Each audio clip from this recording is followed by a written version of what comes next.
We're back. We're back. What's up, fellas? Happy Saturday morning. Saturday afternoon. Oh, yeah, afternoon for you. You're living in the past, Carl. I know. I'm always living in the past. But everyone, thank you for tuning in today to another episode of Valiant TLDR. We are the ultimate deep dive into the history, creators, and behind-the-scenes stories of Valiant Comics.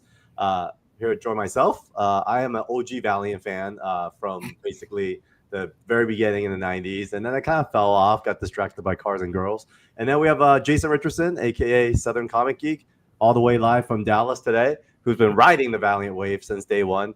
And Newell Turner, a.k.a. Stingray, he's our fresh eyes. And basically he got sandwiched between Jason and I in the midst of a crazy Valiant nerd out. And all of a sudden, he's reading Valiant comics. So we're going to be following his journey as he's reading and exposed to the universe for the very first time. Now, every week, we're going to bring you in-depth reviews, unboxings, creator interviews. And speaking of creator interviews of the past, present, and future of beloved Valiant universe, we have a very special guest today, guys, who let's talk a little bit about our feelings surrounding this creator first. Newell, why don't you start? I've loved Sean's work for a while. The first book I can remember seeing him on was the Iron Man run in the late 90s with Kurt Busiek, you know, when they did the Heroes Return right after the Wildstorm stuff, the Heroes Reborn. When they came back, he was on Iron Man. That was a great run. And then I've read like stuff along the way, like Avengers Academy, stuff like that. So I've been a fan for a while. Yeah, my first encounter with Sean's artwork was in RAI and the Future Force #9. So way back when. And, how convenient. Kind of worked out, didn't it? Yeah. Yeah, so when they took RAI in a different direction, they handed it off, obviously, to gifted hands and capable hands. And, you know, I was along for the ride. So excited to talk to him today about that and the rest of his career. Yeah, same. My first exposure was RAI in the Future Force. And I just remember, you know, just being an Asian kid growing up in Torrance, California.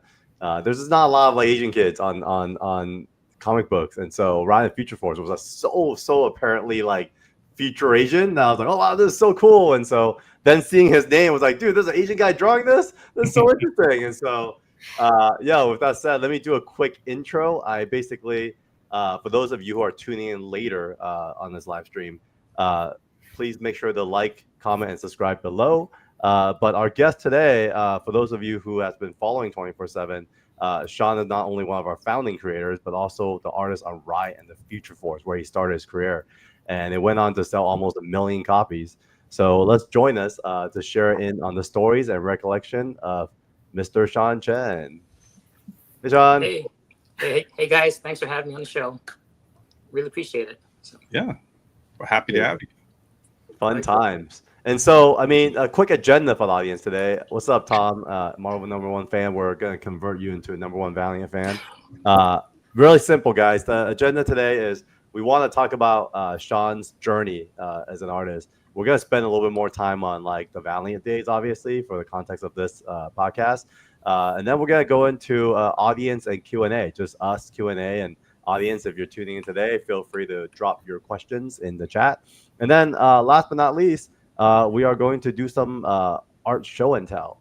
And today's going to be a little different of a format. So make sure to tune in and check out the art we're going to show off. But with that said, I mean, let's kick off your journey as an artist. I know, you know, it's unconventional. I've heard it a few times, but when you know, what's something when you think about Valiant that maybe you don't tell often? Like what's like a perspective of the story that you may not tell often, but you know, maybe just to get everyone up to date as to like how you began as an artist. Okay, so Valiant, to me, my dream was to draw comics, particularly from Marvel or DC. So I knew you have to start somewhere. So Valiant was my way into the comic book industry. Unfortunately, the whole time I was there, I had my eye on Marvel. Like, you know, this is the stepping stone, which is really bad because it was actually a much better experience. Once I got to Marvel, I realized like what I was missing at Valiant. So that was the big thing, is that I kind of thought of it as like a way to get to Marvel and DC. except that also Barry Windsor Smith was there. And then I remember reading in Marvel Comics Present, Barry Windsor Smith did a Weapon X thing. And when I was really learning to be an artist, I was looking at that stuff and just really blown away by his work. So when I found out he was at Valiant, I took my portfolio there and actually at San Diego Comic-Con got a portfolio review, and they brought me into where Barry was. And that was the beginning of it all. So I was simultaneously very happy to be there because that's where Barry Windsor Smith was. It also didn't hurt that Valiant was on the rise and it was like the new hot company. And so that means that a lot of eyeballs will be on the books, and then also those paychecks and royalties would be really big. But yeah, in general, a lot of mixed feelings about it. I for some reason, I was very brand conscious, and I knew Marvel and DC as a brand, but Valiant was very new. But you know, I did my time there, and it was a great time. So I learned a lot with Barry Windsor Smith and Bob Layton. Made a lot of good friends there, and then, you know, I just wish that I kind of appreciated more when it was happening. You know, so yeah, that was my initial feelings about Valiant. How much did you get to work with Barry? What was your experience working with him like? So, you know, when I got there, Jim Shooter had gone, and then had just left, and then Barry was sort of like the person that was assigned to like mentor me. I think the idea there is that they needed to expand fast because Valiant started becoming hot, and then the comic speculation bubble started to crest. So they had to put out more stuff. A lot of the bigger name artists were spoken for already, or they're very expensive. So they had to find new talent, and I was just in the right place at the right time. So Barry, he worked with me, and he really did need to work with me because my background was not so much in comics; it was more fine arts. Okay. So, and then when it was comics, I did love comics, but it was primarily the stuff I saw in Heavy Metal magazine. So that's European influence, and I just did not get that bombastic, larger than life superhero stuff. So he had to really work with me on that, and yeah, that was great. I mean, there wasn't that much time working with him because he was there for a short time. He also commuted into the studio, and so it was maybe like altogether just like a handful of hours, but they were very concentrated, and I think even multiplied by the fact that my ears were wide open to anything he said. So I can recall word for word everything he said to me in those few hours. So it was like basically a semester-long course in comics. It was very concentrated. But you know, the fact that I was actually listening to everything, and then I never had the attitude that whatever he was telling me that I absorbed and I conquered and can move on. I kind of had the wherewithal to know that whatever he was telling me was going to be a problem, and some of it could be a lifelong problem. So I kind of kept on reminding myself of what he said, and then kept on working at those things, even though I may not see them as problems just yet. Cool. You know, one of the things that when we interviewed Bob was that he said you were one of the few people that were ready for the spotlight when you walked up with your portfolio. So I guess that's high praise, right, coming from Bob Layton. But he said you were one of the few, and I guess I can testify as a young reader reading Ryan the Future Force #9, and you know, just caught up in all the action sequences. And we've talked about it when we were reviewing the issue a while back, and that was all the various different robots. You know, you didn't just put cookie cutter robots, which would have been nice to have stats of, but you obviously spent a lot of time on the personalities of each robot. So how involved were you in this? Did they kind of just give you a script and say, "Here, draw this out," or how involved were you with the actual storytelling of who was going to do what in this? Well, I think it's kind of strange you would say that I was kind of ready out of the box. That really wasn't my experience. In fact, when they gave me the script, I started drawing it. I submitted layouts first, and I submitted them to Barry. And then Barry was thinking like, oh, there's some problems here. And I think for a lot of people, if you, for someone who just starts drawing comics, it's very common to have this problem of just being very conscious of the tiny little trading card sized panels and just having to crop everything. Initially, I did a pretty bad job of it. So I would fax the layouts to Barry, and then Barry, you know, take a little while to get back to me, which I knew was a bad sign. And then he was sent in the mail I still have it actually. I just couldn't find it for the show, but he would redo all the layout. He would do the first 6 pages and then kind of walk me through how things are done in comics. And then I drew those pages he laid out. And then after that, those 6 pages were a big education that kind of carried me through for the rest of the book and for the rest of my career. Just learning how to do the storytelling and choosing the shots.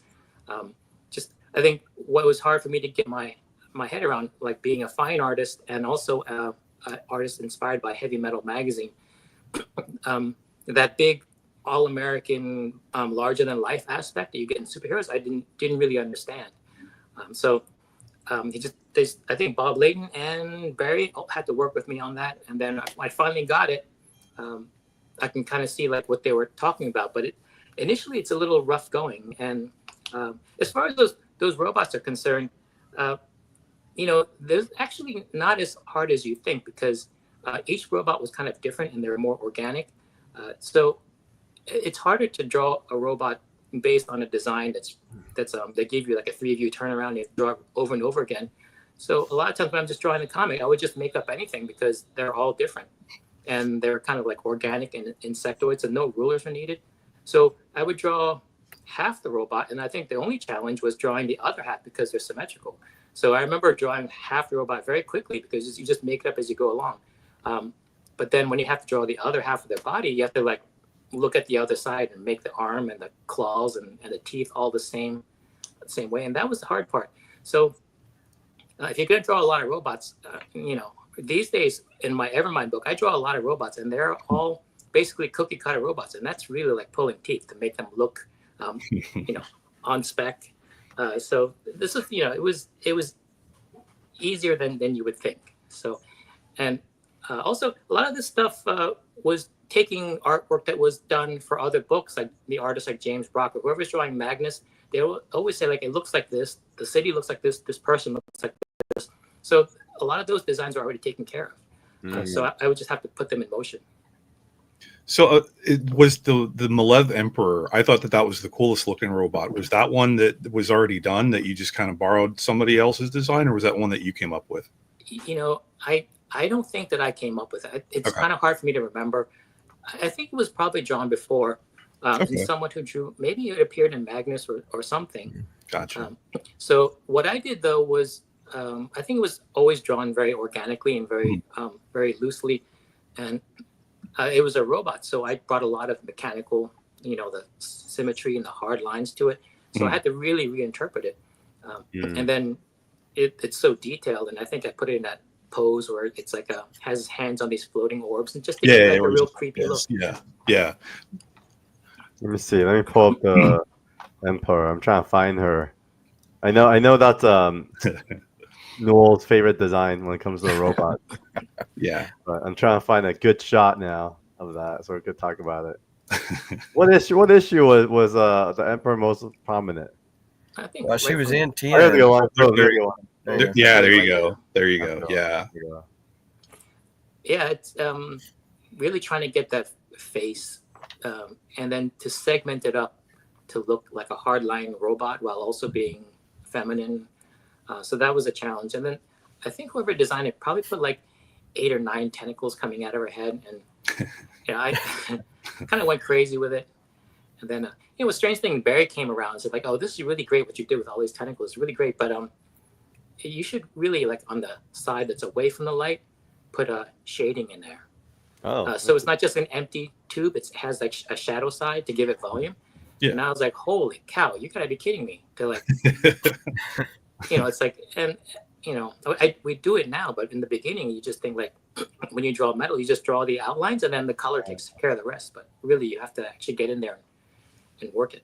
So question mark. Another one is we talked about this internally, but figure I'll ask you is what the Emperor is referred as he, but he has breasts and has kind of like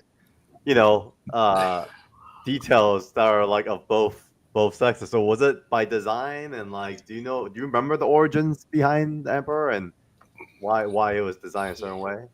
I don't remember. I mean, I always thought it was a woman. Maybe Valiant in a lot of ways was really ahead of its time. There's a lot of issues that we're wrestling with now with politics and gender identity stuff was, and then diversity, all that stuff was going on at Valiant organically at that time. So yeah, it's just I always thought it was a woman because they call it, what did they call it? I thought it had like a female type. No, he, right? They reference as he. Yeah. Yeah. Okay. Okay. But it's a robot, so. Yeah. So in making these scripts, it's kind of like Game of Thrones. I mean, these people were just dying left and right. Did you get the script in, Sean, and go, well, I guess this guy's gone, here. Or you're like, hey, I'm glad this guy's out of here. Let me, you like drawing that out. It was tough. I mean, to have your first book that you do professionally be a team book, and then a team book that a company is actually making a big launch out of. A lot of times you get to wind up to these things by just working in the minor leagues. But so this one there was a lot of eyes on it and a lot of stuff that was difficult to draw. It's like a lot of characters, all the robots and technology.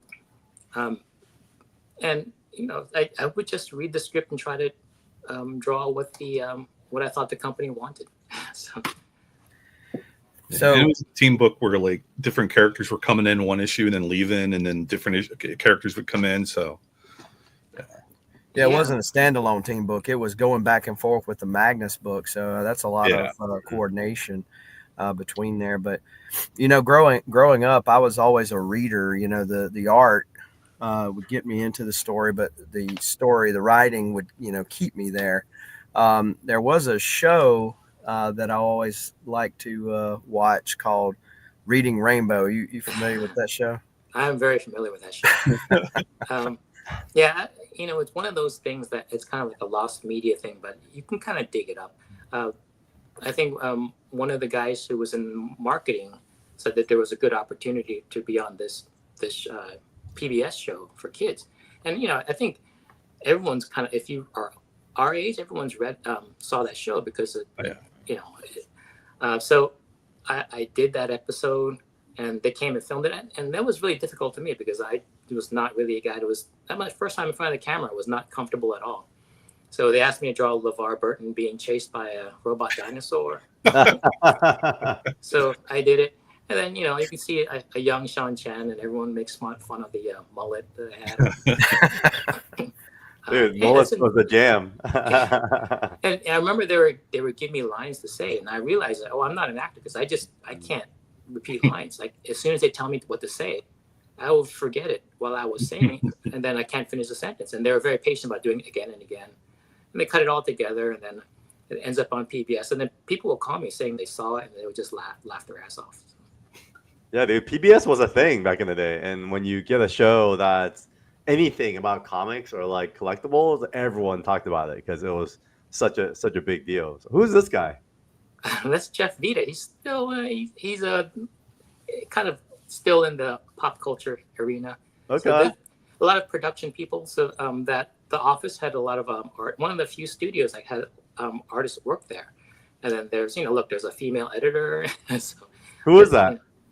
I forgot her name. She's not really in comics anymore. Okay. Yeah, give us a little tour of the office as we watch this episode. It'll be kind of cool to. Well, it's the infamous knob row, and then this is sort of like the writer's room, which is like the a conference room. Oh. And so there was like basically two sides to the office. This Maurice Fontenot, who lives near you guys now, he had to actually deal with the wildfires in California. Wow. No man. So they're all kind of in animation or comics still. Mostly graduates of the Kubert School. There I am. The young Sean Chen. How old were you at this time? I don't really know. I'm really bad with age stuff, but I got my. I think that look was inspired by watching a lot of Lethal Weapon movies. There we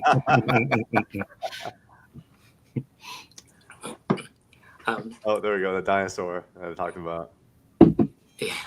Wow, I didn't know you were going to bring this up. I thought it was, the further it goes off into the distance, no one can. This TLDR, man. We're diving deep dive into the Valiant world. So, folks, as you guys are tuning in, feel free to put in your question for Sean in the chat. We will get to them, but we're doing a bit of a deeper dive into his relationship with Valiant. And we have a few more questions, but we want to kind of dive into this episode first. I don't think I ever saw this episode. I don't remember this one. Well, the interesting thing is like with Nobro was full of artists, young artists, and also the production people. And then on the other side of the wall was the business side. So there was the suits, and then there was the creatives, and there was always a little bit of a divide. As Tom Ryder, the inker. Okay. And the problem with me and Bernard, it's almost like we didn't really have like a certain side that we were firmly on, because the creatives in every company, the creatives sometimes feel like they're kind of being pushed around by corporate. And then there was us. So whenever there was any type of meetings where like they're talking about like making a informal union, I feel like we really weren't welcome there, because we were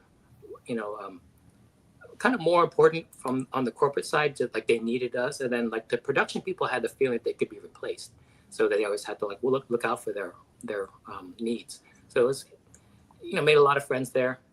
It was a very tight knit group. Who's this guy? That's Stu Suchet. He's like a local New York guy. He lives in Long Island, so he's a colorist. Okay, is he still coloring? I think he does sometimes still color. I'm not sure what he does now, but they. He's a tech billionaire now.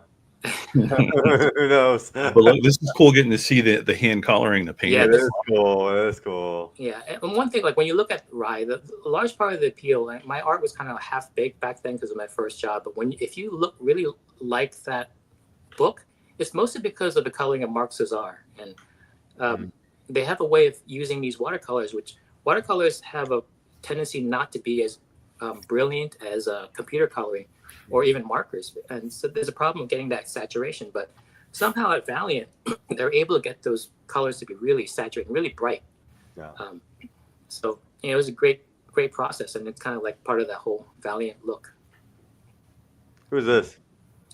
A letterer. She was there for a short time. I don't remember her name, and she's definitely not in comics anymore. Wow, they really hand letter like that back then, huh? Oh, Dude, yeah. it just oh my god, look at all the heart that goes into it. I feel like the new generation is so fast now, because I'll send stuff to a letterer and they'll turn back to us in like 20 minutes. It's like, and then these guys just handwriting in every word. Wow, it's pretty cool. Wow, comic book shop shelves were like really jam packed. Yeah, Jane said it's so interesting seeing coloring in watercolor and not something you see now. Yeah, you don't see much now for sure. It's all computer now. It is. So did LeVar get this art that we're about to see right here, or do you have that, Sean? I'm not sure. I think I might have it somewhere. That's cool. Wow, look at that. So that's I think most of the episode. Mhm. Okay, so I had a question, Sean. I mean, I was telling the guys how much I enjoyed riding the Feature Force, like more than I remember, to be honest. I think back then I barely spoke English, I think, and I was like reading this stuff, not really understanding what I was reading. But as I read it, like man, like it kind of reminded me a lot of Star Wars. And so did you guys, or do you remember if the story team, reference much in the vein of Star Wars, Dune, whatever else that helped inspire this? Yeah, I'm sure. I mean, it was kind of created by Bob Layton, but then written by John Ostrander. So they probably have their influences. For me, I think the problem with the artwork the challenge for me was that I think the year is so, I think it's in what time period it was. It's so far in the future that it's hard to relate to. Every time you put the pencil down to draw something, you're like, well, what would it look like so far in the future, and would it even exist in the future? So, yeah, I mean, I'm sure that there was Star Wars inspired. Like I think I sent you a layout that Barry Windsor Smith did for me for like a piece of artwork, and it had a very Star Wars feel, just like that kind of that Drew Struzan type cover, or like that whoever did the artwork for that the posters. It has a certain look, that group shot. Mhm. So yeah, it's very Star Wars like. Yeah, since you're speaking about it, let me I was see. gonna say, yeah. Do you have that one, Carl? Yeah, I do. Give me one second. Yeah, maybe if you guys are really into the artwork and collecting artwork, you can tell me what this was used for, because I'm not sure if it was a cover, but before you start drawing the book, they always send you a bunch of stuff to do, like to get you going. So I had to do a promotional thing, like an advertisement, and Barry Windsor Smith sent me a layout, and I had to draw what he drew from the sketch, and then do the final piece of artwork. Boom. Let's talk about that. Here we go. Yeah. So right, this is figure what out was this. sent to me. I just pulled this out a couple days ago. It's So on a yellow. freaking cool. It's on a yellow steno pad, and he drew what I'm supposed to draw. You can kind of see on Tekla's thigh there's a cigarette burn, because this is back in the day where artists would just smoke while they draw. I didn't realize that's what that was. That's funny. Wait, So, yeah. on the bottom. Oh yeah, that's hilarious. So he folded it up, put it in the mail, and sent it to me, and then I would open up the mail and draw it, and then when I draw it, I would put it in a FedEx box and send it back. It's that whole really slow process. But so this is something that normally these days would be done digitally, but I have a actual Barry Windsor Smith unsigned layout. That's awesome. And you're right. It does look very Star Wars. Like you could imagine, Yeah. instead of like the Emperor's head in the background there, it would be Vader, right? Give me one second. I'm gonna show the whole screen so that you guys could see it side by side. Entire screen.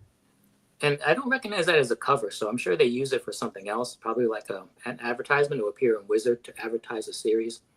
So they really throw you right into the water. Like when you first get a book, it's like before you start drawing the book, you got to do all of this, the covers and advertisement and covers for other books. Pretty cool, right? Side by side, just kind of seeing the inspiration. So how did you interpret what kind of he gave you to what you end up doing? Well, that cover, the finished cover, is not from that. Oh, not from that. Okay. No, that's an advertisement piece. I've seen. Oh, okay, yeah. So maybe someone can dig it up and show it, but I don't think I've ever seen it. But Here it is, right here. oh, You have it? What? hey, Yeah. Jason's got it. All Hold on right. a second. He has it in his car. Yeah, I know. In your car, dude. What the heck? We're It's, totally in the future. That's right. It's on Sonic Dan Moeller. You probably know him, Sean. Oh yeah. Yeah. Yeah. He's got it on his website here. I'm gonna see if I can pull it up. Dan Moeller. Yeah. What's his name? Sonic Dan? Yeah. Yeah. Comics and original art. Let me pull it up real quick.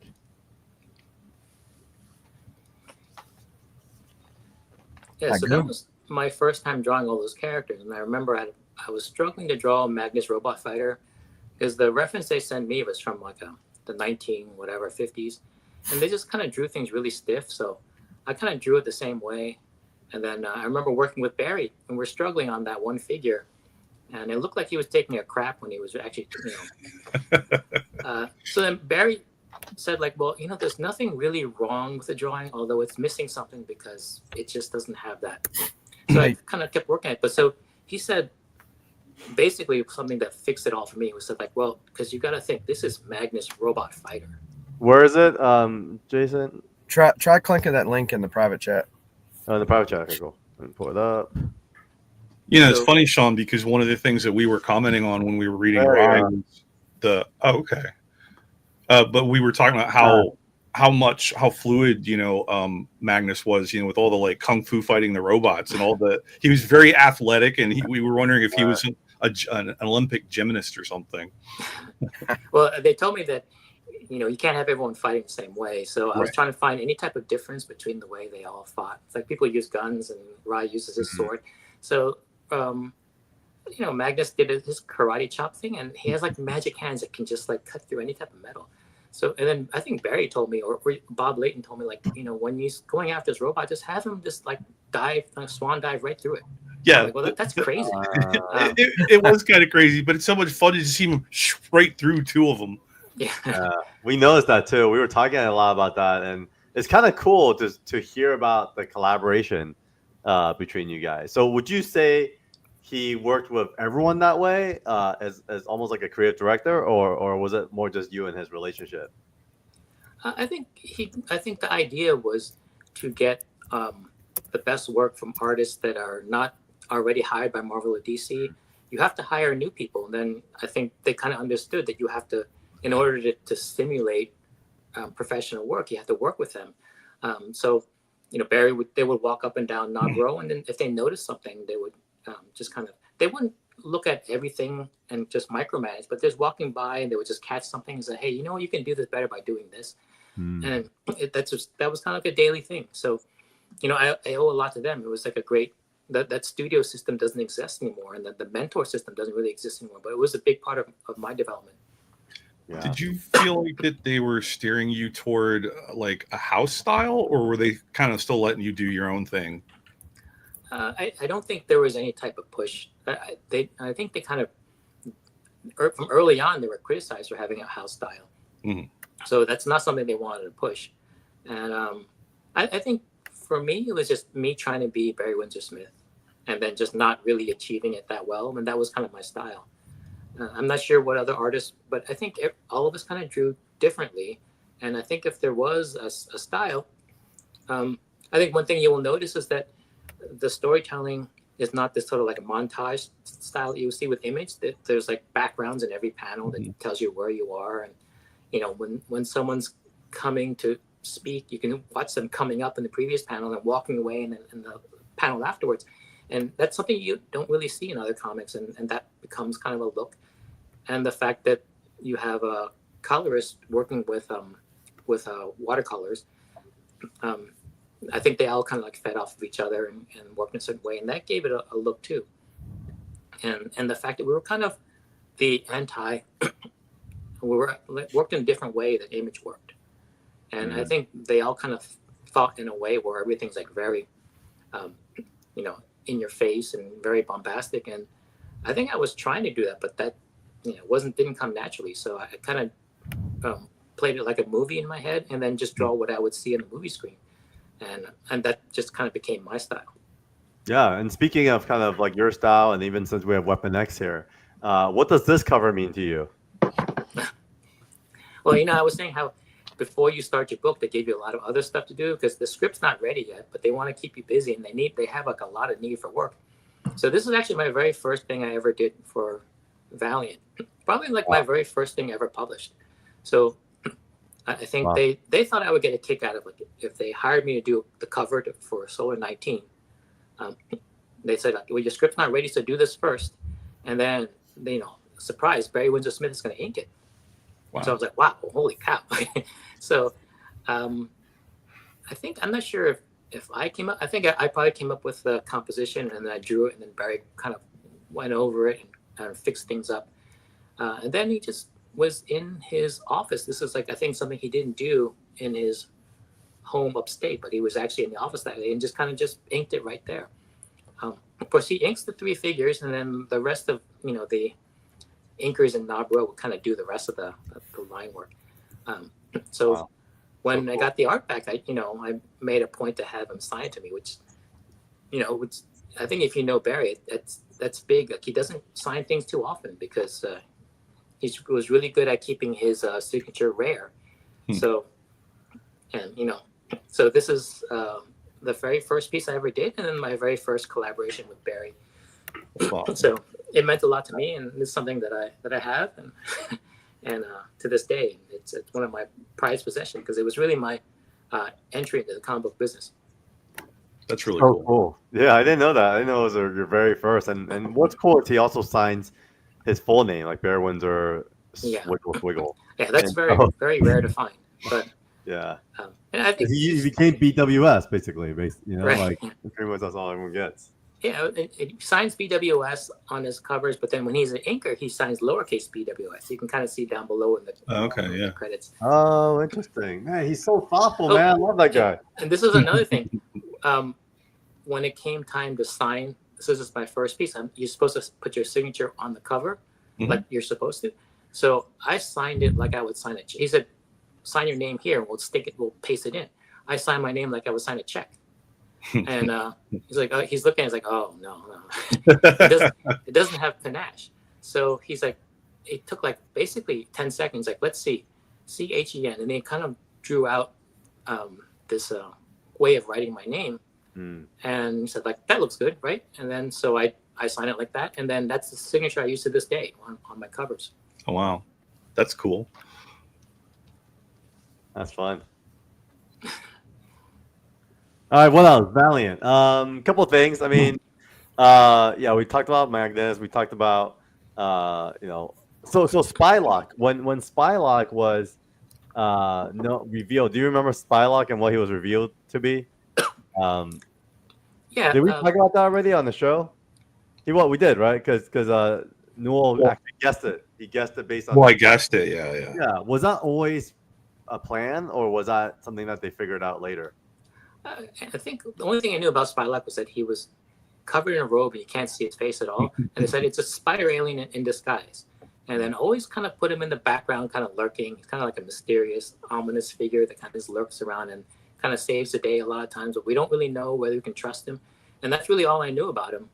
So, I think at some point they kind of reveal like, okay, he's like that African-American looking in appearance and he has ties to African culture. And then we showed his face later. But yeah, he's, I always like drawing him because he's just drawing a lot of cloth. Yeah. And okay. And then I think the last question we have on Ryan the Future Force was, let's see. Let me get this pulled up. Well, the other thing we were going to mention was about the penguins, Carl. Oh, yes. Before we get there, I had a question. So I think we were kind of surprised when we were going through Ride in the Future Force. There was this moment where like a lot of some symbols from like swastikas and like Star of David was present. So yeah, right here, like Star of David right here, right? And then there was this whole like, God, there was where are the swastikas? But they're like everywhere. Like yeah, I think it was the previous issue, maybe. That's not me. Like as an artist, I would kind of draw what I'm told to draw. So that's really a John Ostrander thing, and maybe John Ostrander discussed it with Valiant higher ups, whatever, for the storyline. So I would just draw, and I think my contribution is try to work those symbols creatively into the backgrounds. Yeah, I don't know where they are, but it was in the Magnus issue. Remember when we crossed over, Carl? It was in that Magnus issue. Okay, yeah. That's why I can't find it. All right, so let's jump to this other conversation, which was a big deal. Obviously Valiant ran its course, and the fandom continued, and your evolution as an artist also continue alongside the Valiant world. So Jason, why don't you kind of give some premise as to what these penguins are all about first, and then we would love to hear from Sean on kind of how it came to be for you. Well, I mean, I think as you alluded to, it's kind of a fan project related to the Valiant universe, and it kind of expanded from there. So I think Sean would probably be better to do. Unfortunately, I don't have a whole collection of these. I only have the Solar with the glow in the dark emblem. I think Carl has one too. I have Armstrong, of course. Here we go. But these things are still traded pretty heavily between the Valiant fandom and are not let go of very easily. I mean, when you were doing this, did you figure there would be such a demand? I mean, how many of these did you make?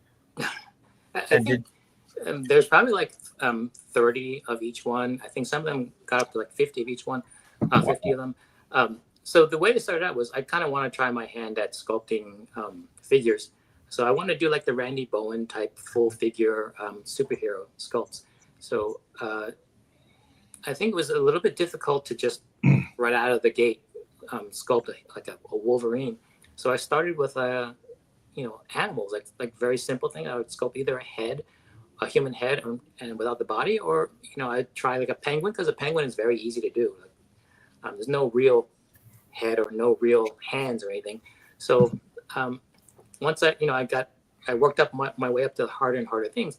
So that penguin is always there, and then I finally did the Solar Man of the Atom full body thing, and when it came time to do the symbol on his chest, I was like, well, I don't really know how to do that, so I'm gonna sculpt the solar symbol on this penguin just to practice. And it was kind of just like a practice thing. And I think John Rosas, the guy who runs this program, he saw the penguin with the solar symbol, and he was like, "Well, what's that?" And I was like, "Well, it's just practice for the solar." The strange, ironic thing is, like, I think people weren't as interested in my full figure, human figure type sculpts, but they kind of wanted to see more of this penguin stuff. And there is a link to penguins in the Valiant universe. Like, I think Solar destroyed them all by accident. So Was that a thing? That's hilarious. yeah, I forgot which storyline it is, but there's supposedly no penguins in the Valiant universe. So this is sort of like the Revenge of the Penguins. So I made them, and I think people, for some reason, would like this more than if I did a Wolverine figure. And so I went into production with it, and then John would just tell me how many people wanted them, and we would make like 30 of them. So they're all hand painted, cast and molded, and hand painted, signed, and boxed up and sent out along with certain comics. And he really made this sort of like a collectible kind of program out of it. And I would, if there was an order for 30, I would make like 35 of them to keep 5 of them for myself. But then people will say like, "Oh, I want it." I would get asked all the time, and eventually I sold all of them. So I have 0 in my own collection. And I've seen some of them go for like $500 for one of them. I think we sold it for like $30, $25, $30. I think it was $25, and then now some of them go for like $500. Yeah. And I have none of them. So Well, and you mentioned earlier, so you're talking about the Solar statue where he's the full body statue. You did one of those, didn't you? Yeah. That was the whole goal, is to do those. I mean, the penguins were kind of like just by, I think John Rosa said that there'll be a demand for these because they're just a lot more fun and there's like a story behind it. And then they said that the full size superhero figures, human figures, are probably are quite common out there. So I did this, and this thing is not over and done. I mean, I get asked by John like once a year to do the Archer figure, and I had to stop for a while because my basement was like a plastic factory, and I had kids. So, but No wonder. the kids are grown up now, and they can take some of the plastic fumes now. It's not as dangerous for them, so maybe I'll start up again. So the Archer never got done. It's only Armstrong. It's half finished. So yeah, and I have help painting it now, but in the beginning I would sculpt the initial one and make a silicone mold, cast it in resin, and then paint it up, and even sometimes create the box art for them. And but now, I just have to finish it up, and then more will come out, I guess. But wow. Well, I know Carl would be first in line to get an Archer. For sure. I need to get number 1 for sure. Wow. So cool. Yeah, those are the only 2 I need, Archer and Armstrong. That's my penguin collection. Do it for me, John. Do it for me. I like the Shadow Man one. That one's fun. That was fun. Yeah. That was super cool. Yeah, and so I guess that makes sense, that muscular superheroes are a dime a dozen. Yeah. But penguins dressed up as superheroes, not so much. And so but yeah, it's fun to see. They rarely come up on places like eBay, and people, like I said, that have them on the Valiant forum, they don't let go of them very easily. Yeah, it's always fun. Like if you see Dinesh do an interview, you can look in the background. You can see on the shelf like a whole row of penguins and that solar figure. That's funny. Yeah, it's pretty cool. And so, you were even ahead of your time because, nowadays, what's all the kids into? These little figurines, right? Like you go into those collectible stores and it's like all collectible figurines. So you're definitely ahead of the game on this one. Okay. So, I mean, Valiant, any other memories come to mind, Sean? Like stories that, worth revisiting? Guys, any other thoughts, curiosities? Well, the other question I had was it your choice, or did you feel like it was a move up, or did they say, "Hey, Sean, we're going to move you over to the Harbinger book"? So you took over Harbinger 26, I believe, and kind of took the team in a whole different direction. Was that your choice, or did they just say, "Hey, we need you to take over this book"? Yeah, I'm not really sure why I moved on from it. I always liked the X-Men, and I think the future thing was getting it's too much in the future for me to wrap my head around. So I think when it came up, if they offered it, I would take it. And anything that happened with the story in terms of direction, that took place in those are behind closed doors, like this story discussions, and it's up to the writer. So I would just draw it, and I like my time on this book because it was like really a modern day type story. And it felt like, kind of like doing the X-Men because they're kind of like similar to the X-Men. Mm-hmm.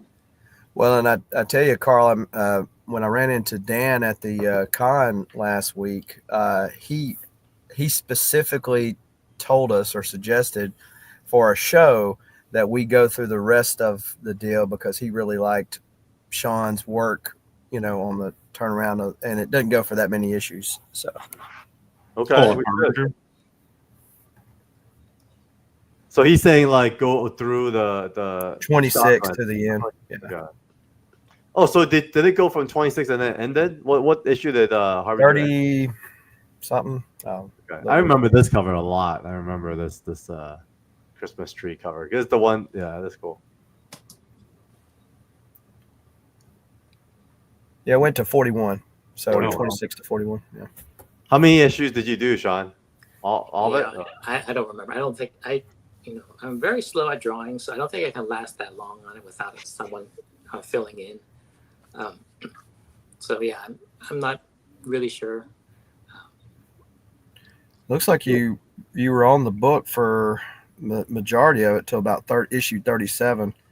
Yeah, you say that, but then these days I feel like, we have artists who are like, we're on this book for the next year, and then like after 2 issues it'll be a fill-in. So but for you, your runs is still, kind of like what Jason just said, it's still in the teens, before you needed a fill-in. So yeah, I mean that's the way things were done back then. When I moved on to Iron Man, that was a 3-year run on Iron Man, and then Wolverine was 2 years, and then I did X-Men the End at some point, and that was 18 issues long. So wow, yeah, that's a lot. That's just the way things were done back then. And I always knew that they told me that if every time you move, you get a lot of press coverage. So like Wizard will cover you because you move from one book to another. And I knew that was a thing, but for some reason I just kind of kept on going on the same book for like years. What do you think about Harada? Was there any feelings towards him as a character? Yeah, I like that whole evil corporate guy thing. I have one in Evermind now, so yeah, it's kind of a cool archetype. Yeah, I see that Sean is so much better at name dropping, plugging, his book than what Carl does. We always have to remind Carl on these shows, Sean, hey, let's do a little plug for 24/7. There we go. Here we are. Speaking of Evermind, Sean, one of our founding creators at 24/7 Comics, and also the creator of Evermind, currently available on 247comics.com. You go see the whole Evermind collection here, and not only do we have his regular issues, we have his artist editions as well as some of these variant covers by the likes of Mateo Scalera, Jim Mahfood, DK Ron, Bella Ratchlin, we all love. And then we have this like pin collection as well, which is basically showcasing all the characters from Evermind. So definitely check it out, guys. Thanks for the reminder, guys. I mean, beyond Evermind, there's also this really cool story that Sean wrote and drew. Was this over the pandemic, Sean? Yeah, I think I'm more into doing everything myself now, so I write and draw. I don't color, but that's kind of like the evolution of a comic book artist. And you can get burned out drawing, and right when it was starting to get kind of tough, then I picked up writing, and then you're right back in again. It's like another decade worth of inspiration in this industry. So yeah, just keeping very. It's also good. Kind of interesting, like that initial royalty check from the RAI number 9. That's why I wanted to close out the Valiant conversation with. So yeah, let's talk about that. I mean, it was almost a million copies sold, which is freaking insane. And obviously, you're still a very young man, and I think we've all kind of like we knew what happened with the '90s, right? Like it basically imploded with artists and writers like just getting laid off, you know, almost like a tech bubble, right? It kind of boom, bursted, and then a lot of people had to figure things out. So for you, I think you did. I mean, I've talked to so many artists now in publishing, and I think you're one like in a million probably that did something different with your royalty check. So yeah, feel free to share whatever you're open to sharing. But I thought for me coming out of this podcast, that's a really good lesson learned when it comes to stewardship. So yeah, please share. So yeah, I got the royalty check for RAI number 9. It sold like close to 1 million copies. So that royalty check, like you might think it's staggering. It's not. It's big, but it's not that big. So I think the typical thing that most people do when they're that age, they would kind of just spend it on stuff, and that comes from just like not knowing how to manage your money well. But I would argue that I also didn't know how to manage my money well, in that I was really ignorant about how money worked. So when I got that royalty check, my first inclination was like, well, I come from a family of doctors, and they're all they're very successful, and I'm a comic book artist. So, the starving artist thing is a reality, especially in comics. You hear stories all the time of the artists just running out of money. So I thought that it was a virtual certainty that I would run out of money at some point, maybe in like 2 or 5 or maybe 10 years. So I gave that royalty check to my parents and said, like, hold this for me because I'm going to need it if I have kids, there's college, there's mortgage and everything. So there's no way I can spend it on flat screen TVs, which are all the rage back then. They invested it. So, how like money kind of grows over time. And, I kind of forgot about the money, didn't look at it. So I kind of lived off my daily page rate, which is, every 2 weeks we get a check. And it was enough to kind of live off of. So a lot of my friends were, they were having an image of like comics. They're having like the Star Wars themed wedding. They blow a lot of money and like really nice places to live. And that's, they may not have known that much about money, and they thought maybe this will last forever. And I also didn't know that much money that, you don't necessarily starve as a comic book artist. You can actually make a living. And especially if you do have like a windfall of money, that it happens early on in your career. Because if I made that royalty check now, every dollar I make is just worth about $1. But in your 20s, though, there's this kind of thing that a dollar's worth $88 because by the time you retire, it kind of like grows and grows and grows.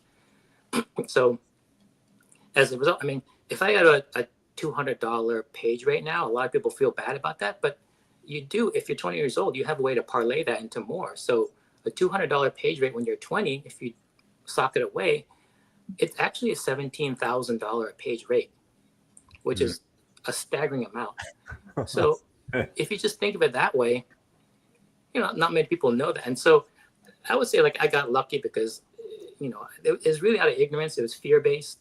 I saved that money because I thought that I would need to live off it later because I had a bad career choice. So, it's worth a lot now. So it allows me to kind of do what we do, which is like do a create your own project. And then, I don't have to kind of, I can get off of that treadmill of working for Marvel and DC and actually just do comics the way that it gives you the freedom to do the way you want to do it. So. Yeah, it's pretty funny. I think I just found this YouTube video here that says like in the '90s, every comic book creator was a rock star. So it's real, man. Like I remember, like this, it's on mainstream news. We had like Rob Liefeld on like comic book on Levi's commercials. Yep. You really don't see that anymore. And So when you signed all those Valiant validated signature series books for RAI 9, did your hand cramp up? Because it's a lot of signing. Oh yeah, let's talk about that real quick. Yeah. People always say that, but we draw for a living, so the hand's always moving. So if I wasn't drawing robots all day, we took a few days out to do that signature series right in the Valiant offices, and that's a lot easier than drawing. Here it is. Here's one that's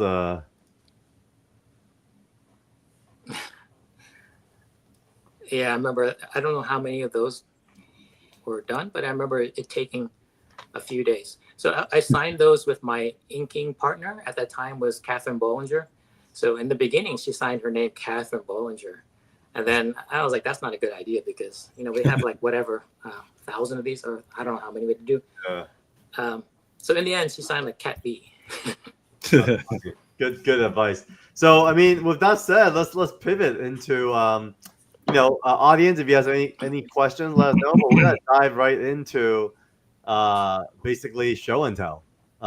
This part is really going through some of your original art history. Always loved hearing your stories of where you were. So why don't we kick off with one of Jason's RAI and the Future Force pages, issue 9, and I have 2 more pages that I want to talk through as well. But we'll start with this one. So what memories come to mind with this one? Issue 9, obviously, page 20. I guess this is close to the finale of a story arc. So I think it's one of the last pages. I remember just trying to find some way to handle some of the quieter scenes. And I was asking John Ostrander, who came down. I think John Ostrander used to have these, he would come to the office and then teach everyone about writing. It's kind of like a writing seminar just for everyone who wanted to listen. So when he came by, I was asking, like, I'm having a hard time trying to figure out how to do this page. And he says, well, he should pick up the sword when he talks. And then also like change the angles around. So it's like, make sure you get like a close up of someone speaking, make sure you get like a different angle from above. And keep it cinematic. Yeah. Cool. Yeah, very cinematic. Yeah. I mean, it's really weird when, I'm not sure if my memory works this way, but if I look at every single page, I can remember all the days and the events going around it. So some of the pages I look at are sometimes very painful because it was, as a young kid in New York, trying to make in this business. Sometimes you go through ups and downs, but I can kind of like sort of relive it when I look at these pages. Wow. But yeah, this is a good one because every one of the characters are in it, and I think at some point that tabletop, I put X's in it to blacken it in because my worry was that I wasn't spotting enough blacks. And then Bob Layton came by, or Catherine Bollinger, who was the inker, came by and said, like, did you mean to do this, or is this kind of like a brain fart? And then Bob Layton said, like, look, don't make that tabletop black because you have the foreground figure black. So just leave it open, and then the colors always colors too dark anyway. So it'll be fine. All right, I'm gonna switch to the next one. I'm gonna do an extra camera, and let me get a quick adjustment. All right, so I'm gonna share this guy here. Let's see.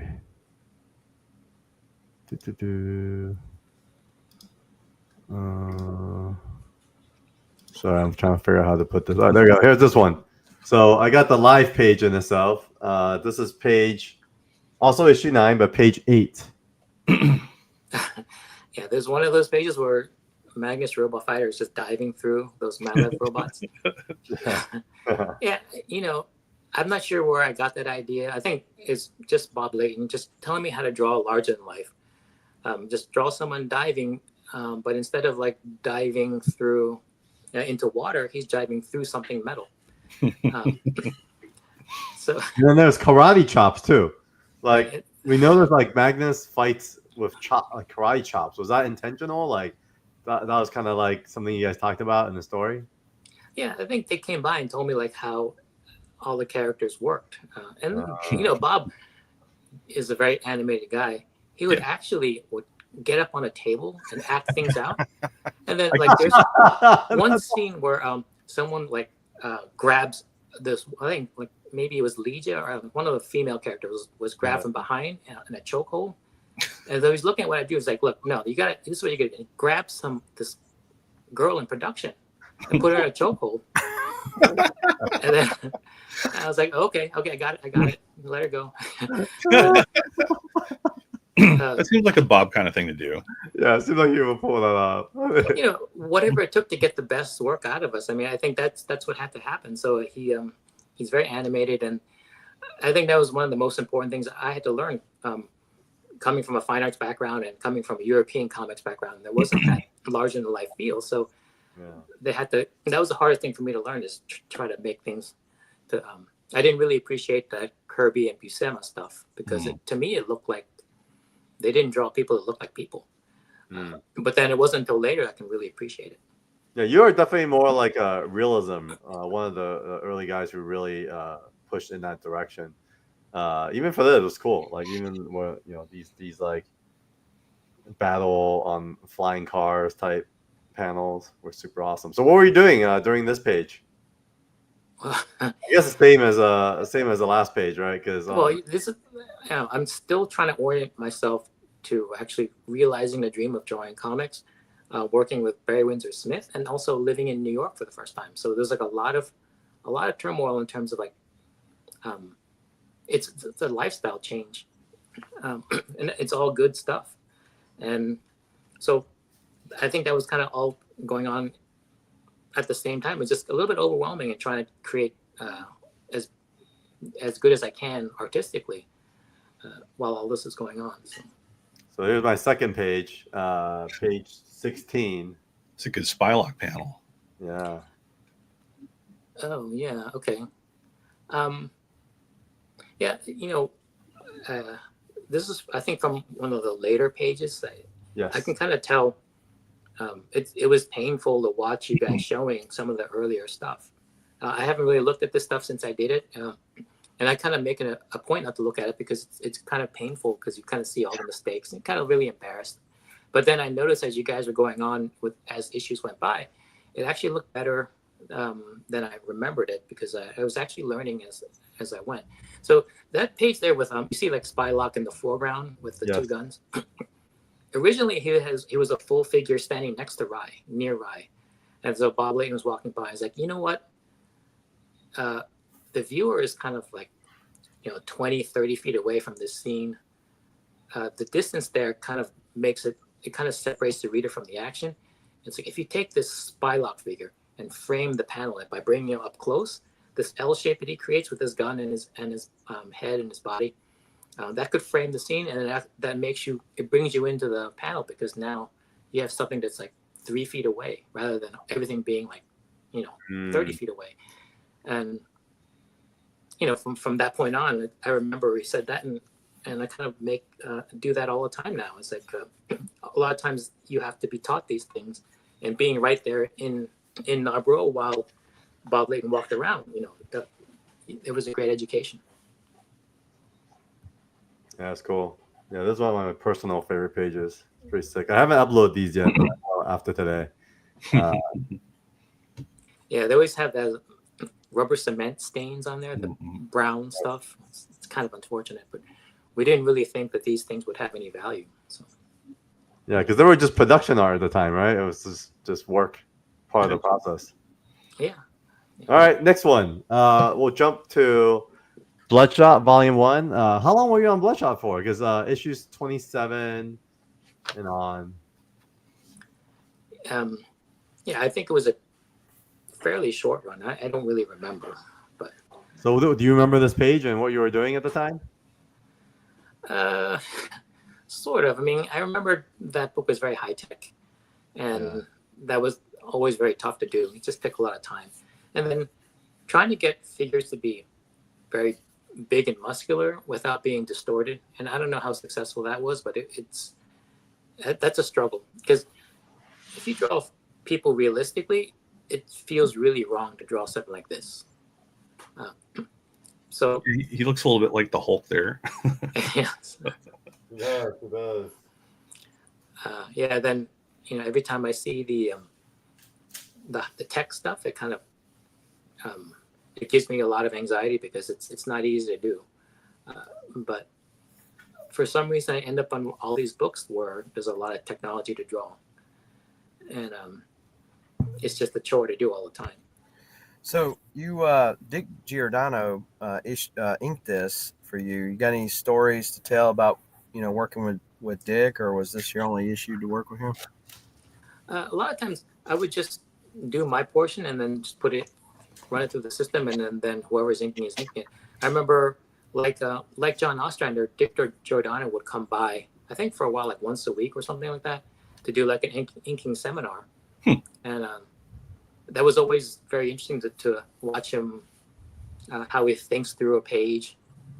So it was just, Bob knew all these people, and he brought them in, and then, that idea of continuing education for the people there. Like a lot of the people who were watching were not just artists, but they were definitely aspiring artists, but there's like production people who, they all went to the Kubrick school, and I think the idea was that they would either become writers or artists, mostly artists, but they're kind of working initially in production.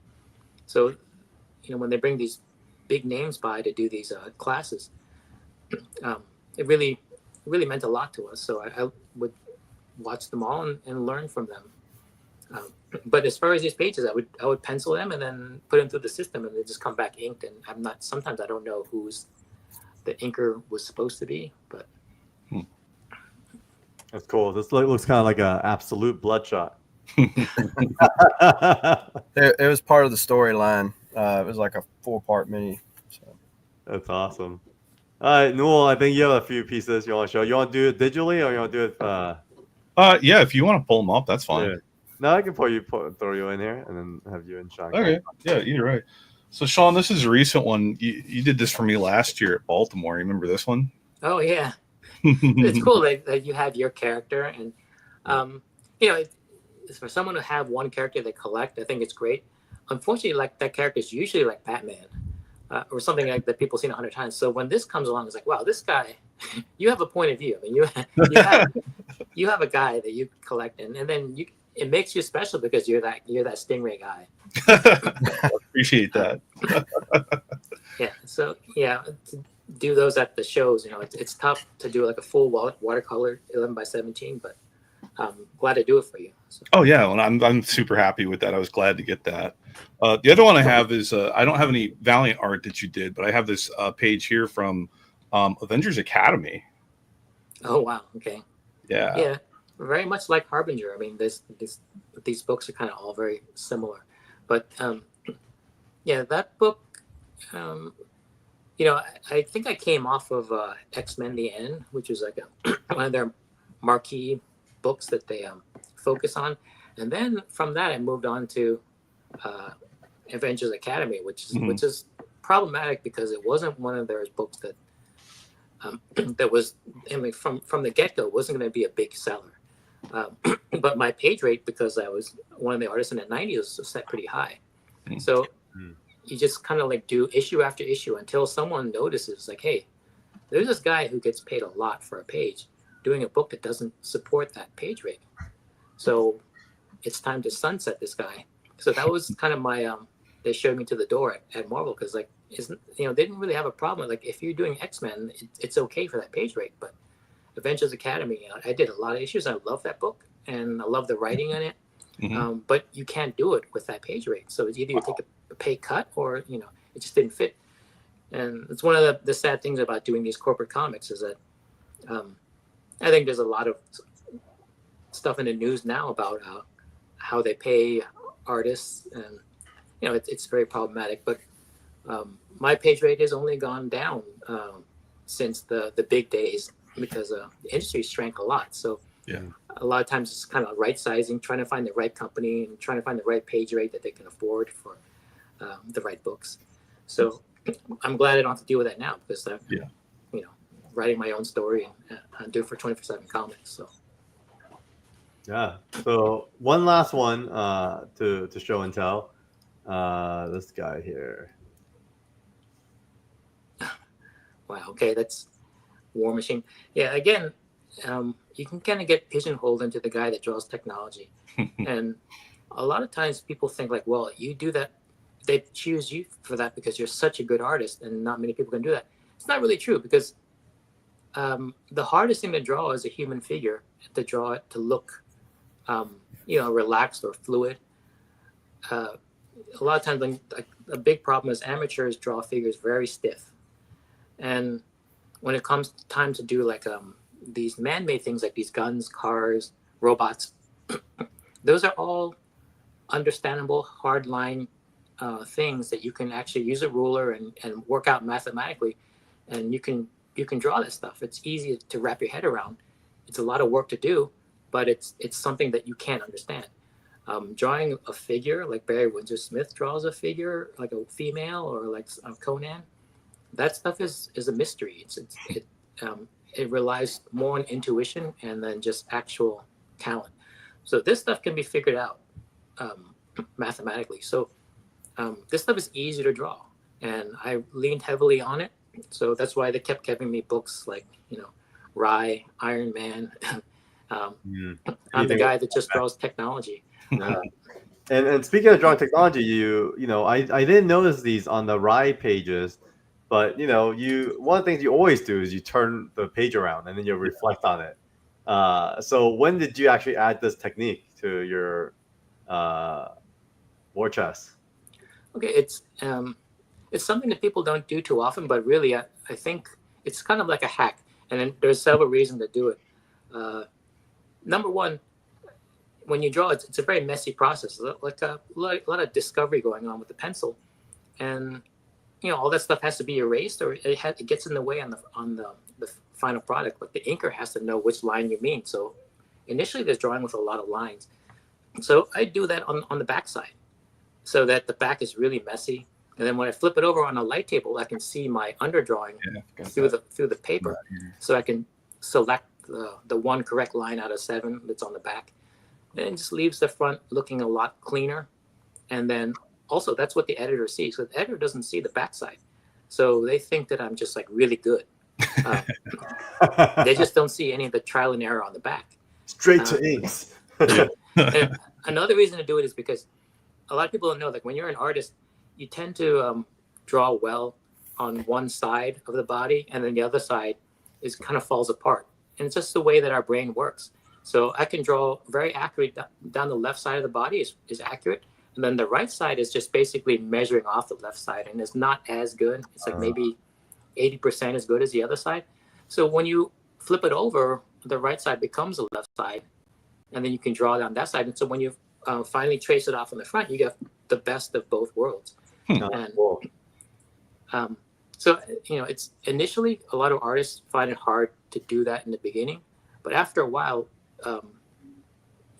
it's the best way. Like if you want to get better as an artist, you can kind of rely on that slow evolution process of getting better. But this one makes you better like overnight, because it's just a hack. It makes everything like 20% better, and you don't have to wait years to get that better. It's just do this process and get used to it, and then. But it's very underused, and I think it's mostly because the way my brain works, I have to work this way. I have to see in mirror image half the time. Man, that's awesome. Thanks for sharing, Sean. It's cool to hear you talk about your art. So, I mean, that's our agenda for today. Any other thoughts come to mind? Any other questions, folks? Any questions for us, Sean? Any thoughts? Any kind of revelation, kind of recapping this little journey in your time at Valiant? Well, in general, I would say that Valiant was a very special time, and most of the things that happened to me, like where I am today, I really kind of got lucky and Forrest Gumped my way into this business. I'm not sure exactly why. The timing was just right. Like I just landed there at that age when Barry was there. It happened to be the company was really on the rise. My book came out at the kind of at the crest of the bubble. I think you can put anyone on that book. You can print anything, and then it would sell well because Valiant was a hot company. And then so I worked my way up to Exo Man at War, because Exo Man at War was their flagship book. So when I got there, then I was kind of like the biggest the best book in a small pond. And then at that time, Marvel needed someone to take over Iron Man when Heroes Reborn came back to Marvel. And that kind of set me up because it's the same character. And then, so I was the artist on Iron Man. And then Iron Man was selected to become the leader of the Avengers in the movie. So all of these things kind of fell into place. I really did feel like I just got lucky over and over and over again. And like I said about the royalty check happening in my 20s rather than in my 50s was huge because you can parlay that into a lot more. And I've just been really blessed in this business, and it allows me to do what we do today because this is like the best situation you can have where you're writing your own book, you're creating your own stuff, creating IP, and then you don't have to, draw someone else's ideas. So it really did work out for the best. And the only thing I regret was being so upwardly mobile when I was younger that I was looking at Marvel and DC the whole time I was at Valiant, and then just looking for any opportunity to jump over there, not realizing that I had really good friends there and a great situation, and then didn't really appreciate it till later. There was a magical time, and it was a very important time, and it was actually a company that was actually better than Marvel and DC, but I was kind of too blind to see it. But and the guys like you kind of bringing this stuff back and giving it the love it deserves, I think is great. Yeah, dude. Like I'm a big fan of just how different mediums capture energies in the room. Like I'm a big fan of that. Like when you watch a movie, I feel like because I've seen it from the other side, I feel like every movie does capture what's happening on set, and I feel the same with comics, where I feel like when I read it, it captures the energy that was happening in the room. Where even when you talk about Bob Lane jumping on a table and acting stuff out, choking out girls in the we won't go there too much, but we could see that, right? We could see that energy being captured.